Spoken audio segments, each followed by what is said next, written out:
Hala ka po, inabato ka ng aso. Saan ka galing? At kainitan niya paglakad mo na yan eh. Ano na yan? Aba't wala kang payong? Yang init ang paglakad mo na yan? Hey!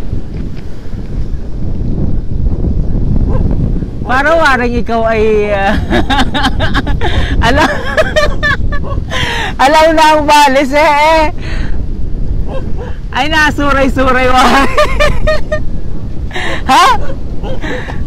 Hey! Nasuray-suray wari ang katanghali ang tapat na yan. Ay adyo.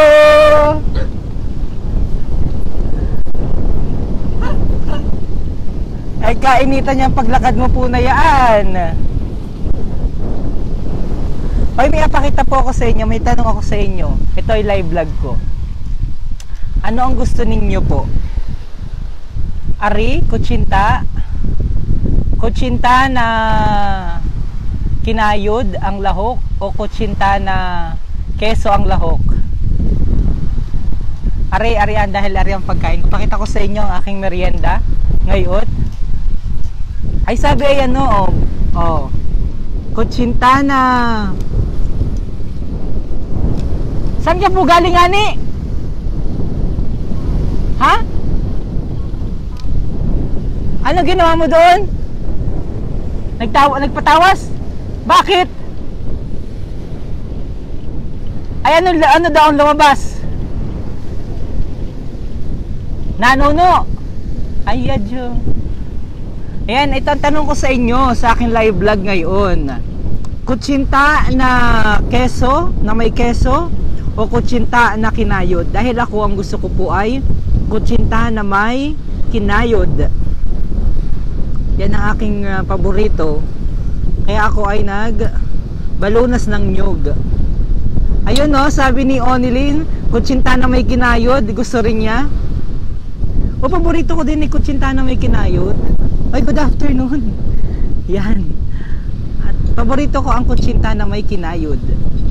Yan. So ako pa ang nag-ano niyan. Ako pa ang anong tawag nga nito na kayod at saka nagbalunas ng niyog. Yan, oh. Ako yung ano lang din sa aming bahay sa likod. So nagapahangin dahil brown out kanina yan ang tagal ng brown out din eh.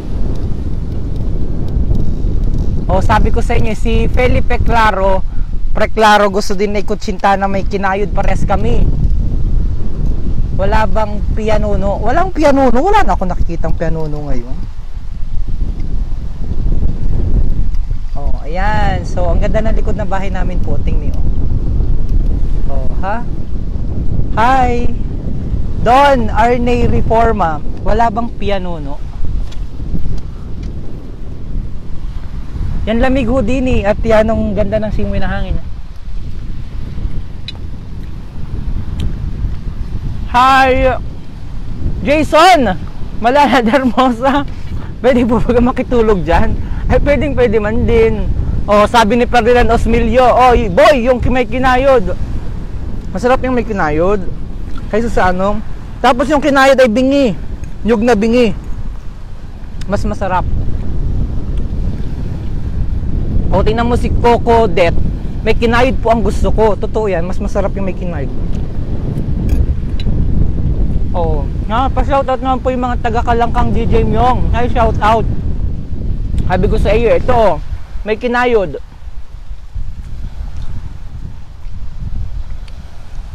Yan. Ano yung aking buhay, oh. Pakita ko sa inyo. Nagkakain ako na sa aking live vlog. Yan, oh.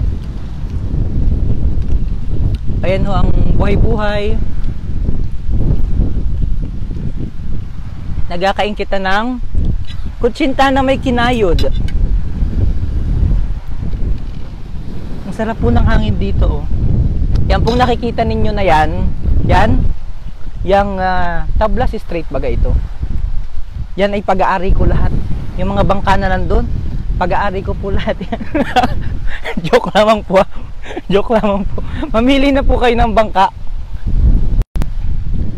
Oh, yan sabi ko sa inyo ay, oh, sarap ng kinayod. Kutsinta plus nice view, perfect. Oh, totoo yan, Eva Lorhogno. Simpleng buhay sa probinsya. Tapos manood ka ng ganun, malakas ang hangin. Sa Buwak po masarap yung may keso. Kapag umuwi ako, yun po ang laging inapuntahan ko sa bahay. Saka po ay puto, sabi ni Ana Largo Galvan. Pa-shoutout naman po sa mga taga Kawit Pier, sabi ni Aldrin Kenoso. Oy, baka may mga nagpa-shoutout kanina nung nagsimula kita, hindi ko nabasa. Yeah. Ariwang buhay-buhay sa probinsya. Kumusta sa mga taga Qatar, hoy? Mga taga Qatar, kailan nang uwi nyo din sa Marinduque? Ito'y mag-ainom ng syuktong, tsaka Gold Eagle beer, at tsaka tuba. Busy naman po ang bati. Taga Talaso, Argao po ako sa Mugpog, Marinduque. Sino yun? Sabi ni Lesa Lugmao. Nice view, sobrang nakaka-relax, sabi ni Vince Flores. Alin ang masarap? Yung kinayod na may kutsinta o yung keso na may kutsinta? Ay sira, sabi ni Alan Manrique. Ay sira. Yan ho ang buhay-buhay sa probinsya, o namang sarap, o. Habang nanunood ng masarap na tumalsik ang kinayod, ng masarap na palig, ng masarap na hangin, simoy ng hangin, ga-relax dito. Kaya po sa likod-daan ng bahay namin, tapos nakain ng kutsinta na may kinayod. Gusto ko po yung kutsinta na may kinayod, ayoko po ng kutsinta na may keso. Mas paborito ko po. Nakaukmod laang. Nakapagod ho ang ang magtrabaho, kaya relax lang ng kausni.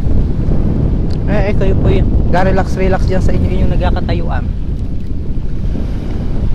Oops. Yan, ito ating live vlog. Sir Myong, pa-shoutout naman po, happy fiesta sa mga taga. Hoy, sa mga taga-gasan, happy fiesta po sa inyo. Wala man lang. Uy, na-miss ko ang piestahan sa Gasan. Parang nung last year umatanda ko ng piestahan dyan sa Gasan. Sobrang ganda. Dahil ang ganda ng sayawan, very lively, nakakatuwa. Sana maimbitahan ako ulit dyan sa Gasan at nang ma-feature ulit natin yung Gasan, ng piestahan ng Gasan. Maganda dyan ang piestahan. Nung last year, nagparyan ako dyan. Inimbitahan ako nung aming pinsan na kapitan. Kakauwi ko po dito sa Maynila kahapon. 1 month po ako nagbakasyon, sulit man din. Sarap magligo sa dagat. May tutuulaan po yan. Hello po, pa-shoutout naman po sa Flores family dyan sa Bangbangalon. Watching here from Marikina City. Nakaka-relax talaga dyan sa atin. Nakaka-relax po talaga. O sabi ni Belia Paradiso, gusto din niya ay kutsinta na may kinayod. Pakita ko sa inyo ang kutsinta na may kinayod. Baka po may tumabing bangka, tulong po ng magtabi para may libreng ulam. Yan, oh. Paborito ko po yan, kutsinta na may kinayod kaysa sa keso. Wala pa pong natabi na naga-isda. Mamaya manunulungan po akong magbara.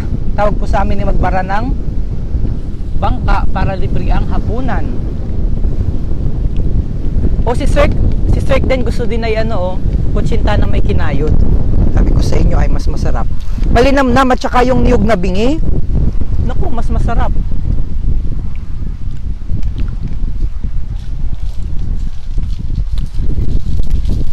Saan po yan? Pa-shoutout naman po watching from Siniluan, Laguna. Selma Manricas Vasquez, sabi ay good PM po, kutsinta po na may keso, masarap din. Oo, masarap din naman ang kutsinta na may keso. Kanya-kanya naman yung kanya-kanyang balis, kumbaga. matatawa na naman si Jason Malalad Hermosa. At narinig na naman yung kanya-kanyang balis. Tawang-tawa yan pag ginasabi kong purbahi ang balis. Parang ngayon lang nakarinig ng salita na yun, samantalang yun ay salita din sa amin. Purbahi ang balis. Kanya-kanya po yan ang balis. Kung gusto nyo po ay keso, kung gusto nyo po ay kinayod, dahil sa inyo pong panlasa yan. Pero basta masarap ang kutsinta din sa atin sa Marinduque, yun lang ang kakatuwa. Nakaka-relax po ang dagat. Na-miss ko ang lugar namin sa Balogo, sabi ni Regs Nunez. Hi Regs, kumusta ikaw? Lani Aliwalas nanonood. Pa-shoutout naman po yung mga classmate ko dyan sa Buwak North Central School. Reunion namin sa linggo, kaya lang hindi ako makakapunta from Pampanga. Ilipad na po dahil meron namang katang Cebu Pacific. Nabiyahe po yan 3 beses sa looban ng isang linggo. Every Monday, Wednesday, and Saturday. Yan po ang biyahe ng ating Parawaring. Ang gandang magtahan dyan, malakas ang hangin. Dini sa Tansa ay napakainit. Maganda din magtahan, kaya nga po kayo nandini ay sa likod ng aming bahay. Nakakamiss yung kutsinta sa atin, sabi ni Maria Lourdes Bagaforo. Special shoutout pa sa kapatid ko. Kanina pa puso, hindi ko daw siya inabati. Kay Elfie Mataak. Hoy, pahinga daw po ng kutsinta. Parinid ka mo at ng makatikiman laang. Magdala na laang ng pantulak. Pason Paras, pa-shoutout naman po sa Paras family dyan sa Bitik, Santa Cruz, Marinduque. Sabi si Lesa Lugmao, pa-shoutout naman po sa mga taga-Tansa, Buwak, Marinduque. Relax na relax ka dyan, sir. Ang ganda ng view. Pa-shoutout naman po kay Ma'am Alma Ramos Mascarinas. Kumusta po, ma'am? Thank you for watching from Rome, Italy, sabi ni Bea Amboy, nanonood. Claudio Red nanonood. Hi Claudio. Hello sa mga taga Matuya-Tuya Torrijos. Ang ganda talaga sa Marinduque. I wanted one day I will be going there. Makakauwi na din ako. Hey, watching from Taiwan. Pa-shoutout po sa Labrador family sa Amingon. Ron Tugaf Labrador. Oy Ron, di kita nagkita dyan ha. Pa-shoutout kay Kumaring Eshel Layag, nanonood siya ngayon, sabi ng kapatid ko na kanina pa nag-apuso. Pa-shoutout naman po dyan sa Barangay Sawi, Buwak. Yan, mga barangay ng mga sawi dyan sa Buwak. Rowena Sota. Ang sarap naman po ng merienda nyo, nakakamiss po ang mga pagkain dyan sa atin. Napanaghili mula ang kami ay, sabi ni Les Lugmao. DJ Myong, nasaan ka nyan? Naari ako sa likod ng bahay namin. Ito yung likod ng bahay namin. Pwera ba? Yan tawa ko doon ay kay Salmo Enrique Vasquez. Pwera balis. Tindi ng balis. Purbahin ng balis. Yan. Naku, ang balis ay nasa katansyan at ulo. Yun ang tawag sa amin, sabi ni Lesa Lugmao. Pero ay sa likod ng bahay namin. Pero po, ako'y nag-merienda dahil anong init. Kanina yung nag-brown out. Ay mahal ang kuryente. Ay di maparinig ka na lang sa likod at mag-akukmud-ukmud. At makain ka ng kutsinta na may kinayod. Oh. Di ayos sayahay ang buhay. Sa mga tagagasan ha, mag-imbita po man lang kayo. May reunion pala ang mga taga-Mugpog. Ano nga ito? Mugpog Central School Reunion. This coming May 25, meron daw parang for the first time magkakaroon daw ng reunion diyan sa Mugpog ang Marinduque Central Mugpog Central School. Tama ba ga Kuya Joben? Explain daw nga ni at ating post. So, ang buhay-buhay din yan. Hi everyone. Yan po nakikita nyo na yan, yung ocean na yan. Yan po ay hindi ko lahat pag-aari. Pag-aari po yan ng gobyerno. Yung pong mga bangka na yon, nakikita nyo po yun.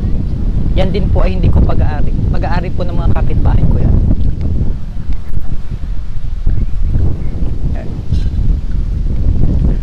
Yan o, nakikita ng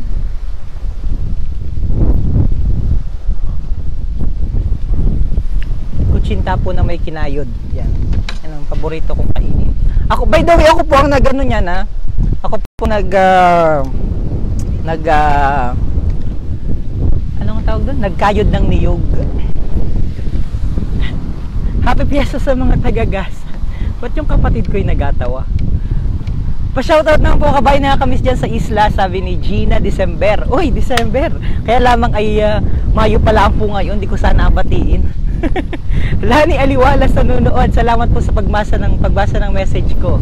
Magkano po bagang airfare from Manila to Marinduque via Cebu Pacific? Yan, linawin natin yan ano. Yung mga kababayan natin, anong kukulit minsan? Sabi ay, bakit wala pong yung yung specific o yung talagang flat rate fare po yung Cebu Pacific. Kapag po ang mga pamasahe sa eroplano, yan po ay never po talagang nagkaroon ng specific o yung flat rate po na inatawag, kagaya sa barko na 390, hindi po gawon sa Cebu Pacific sa eroplano.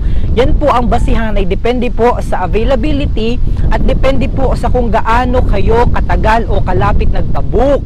Yun, minsan hindi naintindihan ng mga kababayan natin. So gabigay po ako sa inyo ng average na fare ng pamasahe ng Cebu Pacific. Kapag mga 3 months po kayo nagpabook, ang pamasahe po niyan ay napatakpo ng mga 2,000 to 2,500. Yan. Hindi po pala. Kapag mga 3 months, 2,500 to 3,500. Yan po ang pamasahe. Kapag naman po nagpabook kayo ng mga siguro mga nasa 6 months advance, ganyan, o 5 months advance, ang pamasahe po ng Cebu Pacific ay mga nasa 2,500 to 3,000 po. So ganun po yung rate ng pamasahe. Or minsan nasa 2-3, ganyan po. Pero again, wala pong regular o flat rate ang Cebu Pacific. Sana po maintindihan natin dahil yung iba nating mga kababayan parang nagugulumihanan. Bakit daw iba-iba yung flat rate? Ay bakit daw iba-iba yung pamasahe sa eroplano? Again, depende po yan sa seating availability o seat availability. And second, depende po sa lapit o tagal ng inyong pagpabook. The more na mas malapit po kayong magpabook, halimbawa, ang flight nyo po ay, halimbawa, ngayon po is May 18 na baga ngayon. Tapos, malipad po kayo next week, ay siguraduhin nyo na po na mahal na po ang pamasahe ng eroplano. Gaon po yun. Saan yan kabayan? Ang ganda naman dyan, sabi ni Selma Manrique Vasquez. Sarap magligo dyan. Yuho, nakabalik na po ako ng Italia. Ipakigreet naman po sa mga taga Banot Gasan diyan, sabi ni Mamelay Sales. Tapos kung magpapabook po kayo, kontakin nyo po ang Dream Favor Travel and Tours. Pwede nyo po silang bisitahin sa kanilang website. Magpapabook po kayo ng ticket, pwede po kayong pumunta sa kanilang opisina dyan po sa Barangay Santol, Buwak Marinduque. Meron po yung ticketing. And then pwede rin naman po kayong dumiretso sa Cebu Pacific na website mismo. So, ibig sabihin, pag magpapabook po kayo, pwede po kayong padala ng inyong mensahe sa kanilang facebook.com/dreamfavor o kaya sa kanilang website na www.dreamfavor.net. Yan po kayo magpapabook ng ticket. Or, again, pwede po kayong dumiretso mismo sa Cebu Pacific. Pero kung nandito po kayo sa Marinduque at medyo nahirapan kayong gumamit ng website, ay pumunta na po kayo sa opisina ng Dream Favor Travel and Tours sa Barangay Santol, Buwak Marinduque. Kung galing po kayo ng Buwak bago po dumating ng hospital ng Kapitolyo, kung galing naman po kayo ng Gasan, ilang minuto lamang pagkalagpas nyo po ng Kapitolyo. Ganyan po yon. Sa Buwangan yan. Opo, sa Buwangan po are. Taran Del Mundo, pakibati po ang happy reunion sa Del Mundo, Pernia ng Kabuyo, Torios from Elwin ng Taran. Salamat po. Gusto ko pong pakita sa inyo yung Kabuyo. Ayun po ang Kabuyo, Yan. Yun po ang Kabuyo. Yan. Yan po ay backdrop po namin dito ay Mount Malindig. Tapos yun po nakikita nyo yung dulo na yun. Yung pong dulo na yun, yun po ay Kabuyo. And kaya sa mga taga Kabuyo, special shoutout po sa inyo. Yung mga nagaligo doon mga bata ay nagapatay-patay babagang kuryente dyan. Ay kanina mga 10 nawala ng kuryente din sa amin, medyo natagal lang bumalik din sa Torrijos. Nabati po sa mga family sa Gasan, punta po kayo sa cebupacificair.com. Makikita nyo po doon ang iba't ibang presyo ng flight pa uwi, depende po yan sa date. Ayan, thank you sa pagsagot, sabi ni Maria Benz. Sir, nanonood, paki-shoutout kay Kapitan Karen Di Villena ng Banot Gasan. Pa-shoutout sa Riego family. Happy Fiesta sa Basyaw, Mugpog, Marinduque bukas. Mag-imbita man lang kayo at na makakain man lang ng anong tawag doon? Batchoy at saka ng ano nga niyon ay ng ubod ng buli. Bati naman sa Marinduque family, Morong family sa Buwak Marinduque. Ay sir, ang ganda ng hapon po. Namang pang-inggit naman po ng kutsintana yan. Sabi ni Desiree Castellano. Ay, dami na pala. Pangalan na lang ha. Mayra Piñasco sa Salcafranca. Pa-shoutout kay Kuya Bukal, Janjan Bukal, Janjan Fernandez Junior mula sa Grimaldo family ng Barangay Tagbak, Maranlig. Lesa Lugmao. Si JB nanunood.